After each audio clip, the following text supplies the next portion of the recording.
Double electron capture is a decay mode of atomic nucleus. For a nuclide with number of nucleons A and atomic number Z, double electron capture is only possible if the mass of the nuclide of is lower. In this mode of decay, two of the orbital electrons are captured by two protons in the nucleus, forming two neutrons. Two neutrinos are emitted in the process. Since the protons are changed to neutrons, the number of neutrons increases by 2, the number of protons Z decreases by 2, and the atomic mass number A remains unchanged. By changing the number of protons, double electron capture transforms the nuclide into a new element. Example. In most cases this decay mode is masked by more probable modes, but when all these modes are forbidden or strongly suppressed, double electron capture becomes the main mode of decay. There exist 35 naturally occurring isotopes that can undergo double electron capture. There is, however, only one confirmed observation of this process.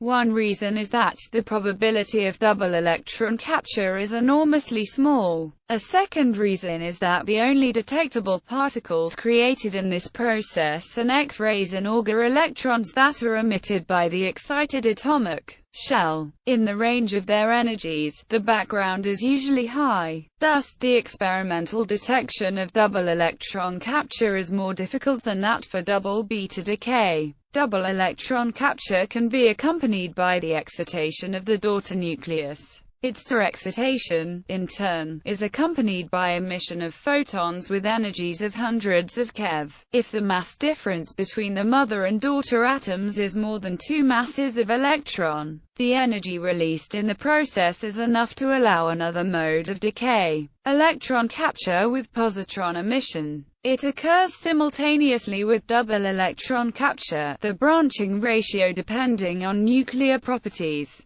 When the mass difference is more than 4 electron masses, the third mode, double positron decay, is allowed. Only 6 naturally occurring nuclides can decay via these 3 modes simultaneously. Neutrinoless double electron capture. The above described process with capture of 2 electrons and emission of 2 neutrinos is allowed by the standard model of particle physics. No conservation laws are violated. However, if the lepton number is not conserved, or the neutrino is its own antiparticle, another kind of the process can occur, the so-called neutrinoless double electron capture. In this case, 2 electrons are captured by nucleus, but neutrinos are not emitted. The energy released in this process is carried away by an internal Bremsstrahlung gamma quantum. This mode of decay has never been observed experimentally, and would contradict the standard model if it were observed. Example.